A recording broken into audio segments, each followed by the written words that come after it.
If you're waiting for a sign para makapag-relax, eto na yung sign na yun. Madya, and join us to explore the beautiful paradise in Subic, Sorsogon.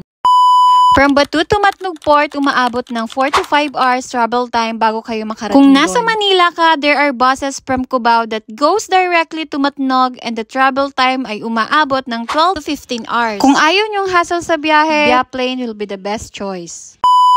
Nang makarating nga kami sa port, after a long ride, we went straight to Matnog Tourism Office. Open sila daily at 6:30 a.m. to 4:30 p.m. Registration and environmental fee, 150 pesos per pax. 120 pesos per pax for PWD, children, and senior citizen. Para sa mga boat naman, meron silang day boat rental. Maximum of 10 pax is 3,000. For overnight boat rental naman, maximum of 10 pax is 3,500. In our case, 3 boats yung nirentahan namin kasi marami. Kung solo or budget traveler ka, don't worry kasi Subic Paint Beach allows tourists to wait for other groups so they can join the group and split the cost. Take note that accommodation and food expenses are not yet included. The accommodation expenses will depend kung saan kayo magsistay sa Subic Beach. It's almost 25 to 30 minutes ang binahin namin bago kami makarating sa resort. Kung naghahanap ka ng destination na hindi crowded, unique pink sand, and laid-back beach with beautiful and healthy coral, then Subic Beach in Sorsogon might be the best place for you.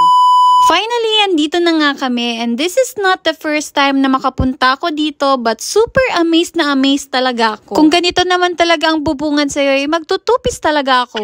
There are a lot of resort you can choose kapag nakarating na kayo. Isa na dyan ang Ocean Breeze Beach House, Arcadia Crystal Subic Resort, Luxury Beach Resort, Kuya Boy Beach Resort, Isla de Blas, and Cherry Space. Meron silang FB page and contact number, screenshot nyo na lang for your references. As a frequent traveler who has visited a lot of beaches here, I'm sure, all I can say is Subic Pink Beach in Sorsogon does not disappoint. Kung ganito talaga ang atake ng lugar at isa sa pinagmamalaking tourist destination located sa Calintaan Island sa Matnog, Sorsogon. Add nyo na to sa bucket list nyo this summer. Dahil sa taglay nitong ganda na mapapawaw ka. At this point, sinigurado ko na lang na videoan yung lugar kasi wala masyadong tao. Sayang naman kung papalagpasin ko yung moment na Malaburakay sa ganda. Di ka pa rin ba nakakabook ng summer adventure mo? This is your sign para mag-enjoy. Kung ayaw nyo sa crowded na lugar, Subic Beach ang bahala sa inyo. Honest, it almost felt like Boracay to me but a version of U-Tourist. Sino ba naman di makakahinga ng maluwag dito kung ganito kaganda? Alam na alam mong presko at sariwa yung hangin, malayo sa syudad kung saan ka nang galing. Kahit nasa malayo ka,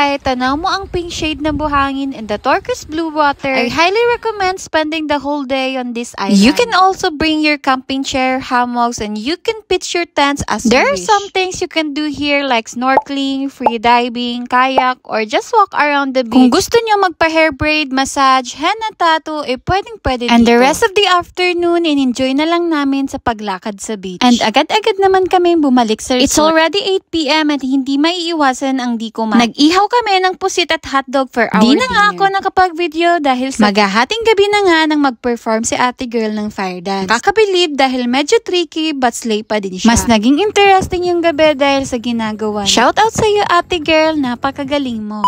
And the next day, we woke up early para sa island hopping trip namin. Kasama na tong island hopping sa binayaran yung bangka sa Matnog Tourism Office. Ang first destination nga namin ay itong Wag Lagoon. This is the fish sanctuary kung saan pwedeng maki-interact ang mga guests sa mga naglalakihang isda. Kung nagtatanong kayo kung meron ba ditong babayaran sa Wag Lagoon, yes po, meron po tayong babayaran na 200 pesos per boat. Entrance fee nyo na yun, plus may ibibigay silang fish food para ipakain sa mga isda. 200 pesos per pax naman sa gustong itry ang snorkeling na may gears ng kasama. Optional lang naman ito kung gusto nyo, but in our case, di namin na-try. Pagkakita ko nga sa mga isda, ay gulat na gulat kami dahil ang lalaki meron nila. Meron sila ditong Napoleon or tinatawag nilang mame, brown marble grouper or lapu-lapu, giant clam or takbulo, imperial red snapper or maya-maya, at iba't ibang uri ng isda. These marine species are not in their normal size. They are huge and gigantic. Agaw pansin nga ang isang ito dahil di siya umaalis sa harap ko. Bali, dalawa pala sila dati, kaso dahil sa bagyong Christine, nasira yung cage at nakawala yung enjoy isa. Na enjoy nga kami sa pagpapakain ng isda dahil bihira lang kami makakita ng mabibigla ka na lang talaga kapag binibigyan mo sila ng pagkain. Active na active at paunahan talaga kung sinong makakuha. Important notes lang, using of sunscreen or sunblock is prohibited in the lagoon. Kasi baka makasira at delikado sa mga isda kung gagamit tayo nito. Isiguraduhin ko talaga sa next punta namin dito, itatry namin mag-snorkeling para ma-experience din namin kung paano makipag-interact sa mga Kaya naman pala pinupuntahan ng mga tao itong Wag Lagoon. Dahil maganda na yung lugar, mag-i-enjoy ka pa. Next destination nga namin ay itong Kalintaan Cave. This is one of the tourist attraction in Matnog, Sorsogon. Nasabi nga nila na pwede ka raw mag-wish dito dahil wishing cave This cave is like a secret caves in lagoon in El Nido, Palawan. Kakapasok ka lang sa cave na to through swimming and snorkeling. Meron naman mag-a-assist sa inyo kapag papasok na kayo sa cave. Mag-enjoy ka nga dito dahil sa ganda ng lugar.